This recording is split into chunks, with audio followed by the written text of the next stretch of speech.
Hello friends, welcome to trade techno channel. Guys, काफ़ी लंबे समय के बाद मैं चैनल पर वीडियो अपलोड कर पा रहा हूँ बिजी शेड्यूल होने के कारण, लेकिन इस बीच काफ़ी सारे मेल्स मुझे मिले जो कहीं ना कहीं मेरे दिल से कनेक्टेड थे और आप लोगों ने मोटिवेट किया, सर वीडियो से काफ़ी कुछ सीखने को मिलता है, टेक्निकल इम्प्रूव होता है। तो मैंने कोशिश की मैं अगेन ये लंबा गैप ना होने दूँ और कंटिन्यूसली वीडियो आप लोगों के लिए अपलोड करूँ। लेकिन उससे पहले मैं आप लोगों को डिस्क्लेमर देना चाहूँगा, ये चैनल का उद्देश्य केवल और केवल एजुकेशनल पर्पस के लिए है। यहां पर यदि मेरी कोई भी वीडियो को आप लोग अपने रिकमेंडेशन पर्पस से देखते हो या ये सोचते हो कि कोई ऐसा स्टॉक मिल जाए जो भैया डबल तिबल 4 गुना या मल्टी बैगर बन जाए, तो ऐसा कुछ नहीं होता है। स्टॉक मार्केट में एक डिसिप्लिन तरीके से प्रॉपर अपने पोर्टफोलियो को मैनेज करके अपनी स्टडी खुद करके, क्योंकि मैंने हमेशा आपको बोला है यहां से केवल और केवल आपको सपोर्ट मिल सकता है, ना केवल यहां से। इवन आप लोग किसी की भी वीडियो यदि देख रहे हो तो वहां से आपको एक गाइडलाइन मिल सकती है, एक चीजें सीखने को मिल सकती हैं। लेकिन जब तक आप लोग खुद अपनी पर्सनल स्टडी नहीं करोगे वहां पर आपको कॉन्फिडेंस नहीं आएगा। एक ऐसा स्टॉक जहां पे जिसने पर्सनल स्टडी करी हुई है और आपने टिप्स लेकर वहां पे अपनी पोजीशन बनाई हुई है, तो आप देखोगे कि आप वही स्टॉक में लॉस करके निकलोगे, लेकिन जिसने अपनी स्टडी करी है वही स्टॉक में वो प्रॉफिट करके निकलेगा। उसका रीजन क्या है? आप जैसे ही खरीदते हो, यदि स्टॉक प्राइस 2% 3% डाउन आता है, वहां पर आपको कॉन्फिडेंस हिल जाता है और आप स्टॉक से निकल जाओगे। लेकिन जिसकी स्टडी है वो कूल माइंड बैठा रहेगा, उसको पता है कि बिजनेस अच्छा है, चीजें सही हैं, ये जो है शॉर्ट टर्म का खेल यहाँ पे चल रहा है, कहीं ना कहीं वीक इन्वेस्टर को निकालने का प्रोसेस चल रहा है और वो वहीं से प्रॉफिट कमा के निकलेगा। इसीलिए यहाँ पे मैं जो भी वीडियो बना रहा हूँ, मैं अपनी पर्सनल इन्वेस्टिंग के लिए जो स्टडी बेसिकली करता हूँ वो आप लोगों के साथ में शेयर करता हूँ। यदि आप लोग उससे कोरिलेट कर पाते हो, चीजें आपको समझ में आती हैं, आप अपनी स्टडी करके अपना डिसीजन बना सकते हो। आज की इस वीडियो में हम लोग डॉक्टर लालपाथ लैब के बारे में डिस्कस करेंगे। ऑलरेडी मैंने इसके ऊपर एक वीडियो करी है लगभग 5 to 6 मंथ पहले, जहां पर मैंने इसके पूरे के पूरे बिजनेस को आप लोगों के साथ में डिस्कस किया है एंड मैंने आप लोगों को वहां पर क्लियर किया था क्यों ये आने वाले समय में काफी अच्छा ग्रोथ कर सकता है। क्योंकि यहां पर हम लोगों ने देखा था कि 46% जो मार्केट शेयर है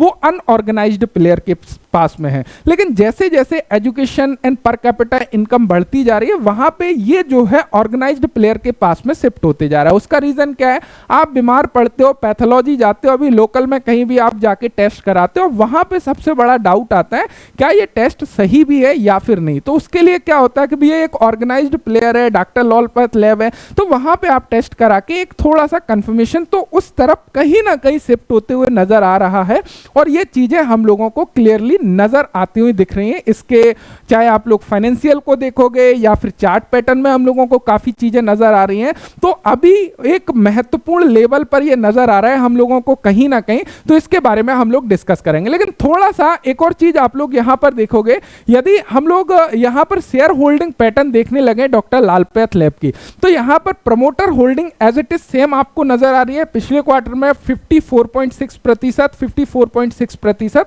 एंड यहां पर आप लोग नजर डालिएगा जरा DII एंड FII की होल्डिंग में। यदि हम लोग FII की होल्डिंग यहां पर देखने लगे तो आप लोगों को यहां पे क्या नजर आ रहा है? यहां पे FII होल्डिंग जो पिछले क्वार्टर में 25.36% थी, वहां पे 26.15% हो गई है। यानी कि कहीं ना कहीं यहां पे FII ने अपनी होल्डिंग को बढ़ाया है। ना केवल यहां पर आप लोग देखोगे यहां पर कम किया था, देन यहां से सितंबर 2023 से लगातार ये अपनी होल्डिंग को बढ़ाते जा रहे हैं। सेम यदि आप लोग DII भी देखोगे तो यहां पर भी सेम अपनी होल्डिंग को बढ़ाते जा रहे हैं। अच्छा, यहां पे आ कहां से रही है? डेफिनेटली आप लोग देख पा रहे होगे कहां पे जून 2022 में जब पब्लिक के पास में मैक्सिमम शेयर होल्डिंग था, स्टॉक नीचे आया, देन वहां से लगातार जो है पब्लिक अपनी होल्डिंग को छोड़ता जा रहा है और अब जब समय आ गया है तो यहां पर आप लोग देख पाओगे कि पब्लिक के हाथ से किस प्रकार माल छीना जा रहा है। यानी कि मिनिमम आप अभी देखोगे लास्ट क्वार्टर में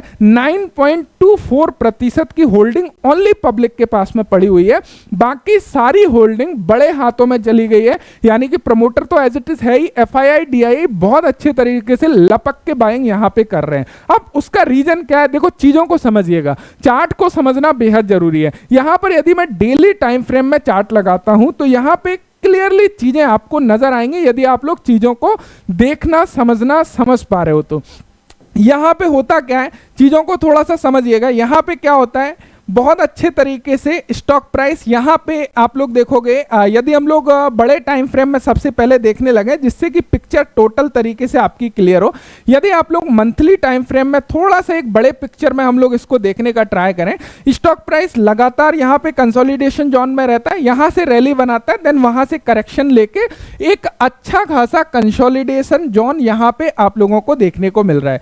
ये पूरा का पूरा ये जोन है ये कंसोलिडेशन में निकल गया है, राइट।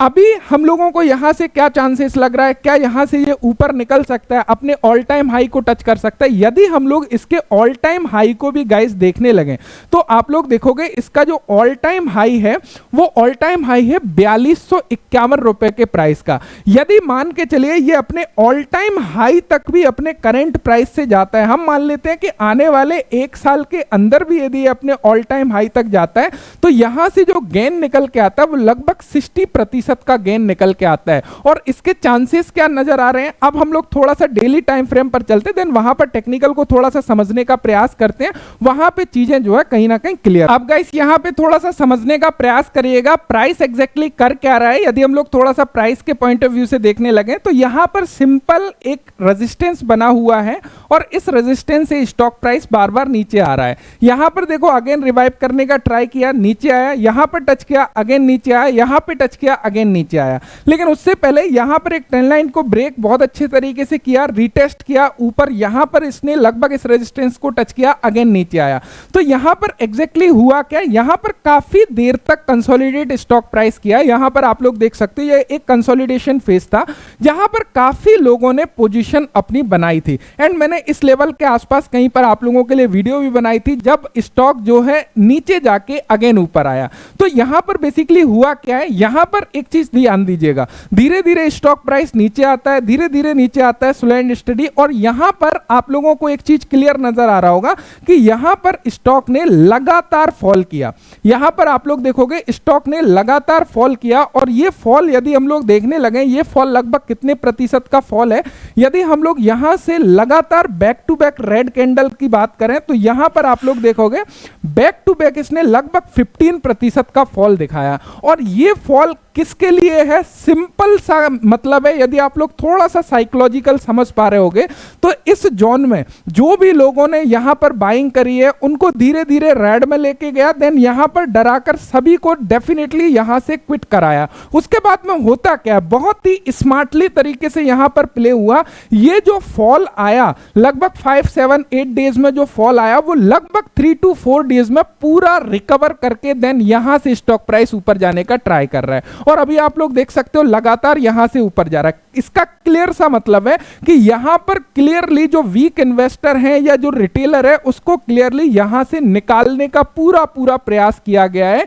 कि कहीं ना कहीं उसको यहां से एग्जिट कराया जाए, यहां से भगाया जाए। और यह चीज हमको क्लियरली नजर आ रही है। अब यदि हम लोग देखने लगे कि जो स्टॉक प्राइस है लगातार अभी क्या है, अभी हर एक मौका देखता है कि थोड़ा सा डिप आ जाए, थोड़ा इस लेवल में मिल जाए, जबकि ऐसा नहीं होता है। जब कैचअप हो जाता है उसके बाद कहीं ना कहीं स्टॉक प्राइस जो है ना टारगेट की तरफ आगे बढ़ते हुए नजर आता है। जो लगभग 3-4 मंथ से टारगेट पेंडिंग है वो टारगेट तक तुरंत ही अचीव कर देता है। अब देखो यहां पे क्या है, एक बहुत ही प्यारा सा पैटर्न हम लोगों को बनते हुए दिखाई दे रहा है। यदि आप लोग यहां पर देखने लगो तो यहां पर गाइस आप लोग देखोगे बहुत अच्छा पैटर्न हम लोगों को नजर आ रहा है। यदि हम लोग पैटर्न देखने लगे तो यहां पे एक चीज हम लोगों को क्लियरली नजर आ रही है कि ये पूरा का पूरा हमारा यहां से लेके यहां तक यदि आप लोग देखोगे ये पूरा का पूरा एक बहुत प्यारा कफ हमारा बना हुआ है।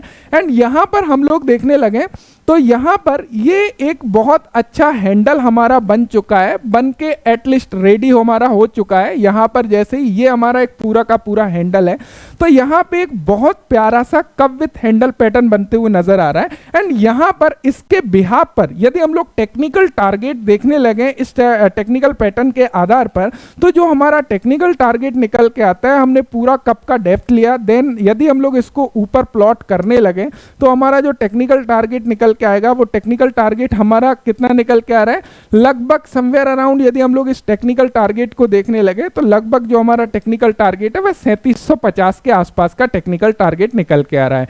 यदि हम लोग इसको देखने लगे करंट लेवल से, यदि हम इस टेक्निकल टारगेट पर भी निकलते हैं तो हमारा करंट लेवल से जो टारगेट नजर आ रहा है वो कहीं ना कहीं 40% का टारगेट नजर आ रहा है। मैं बोलता हूं ज्यादा नहीं, इसको अचीव होने में यदि 1 ईयर भी लगता है और 1 ईयर में यदि 40% का रिटर्न मिल रहा है तो कोई बुरा नहीं है। एंड यहां पर financial, fundamentally and business wise काफी अच्छा जो है यहां पर स्कोप हम लोगों को नजर आता है। इवन यहां से ये अपने ऑल टाइम हाई जाने के भी काफी ज्यादा चांसेस है विद इन 1 ईयर।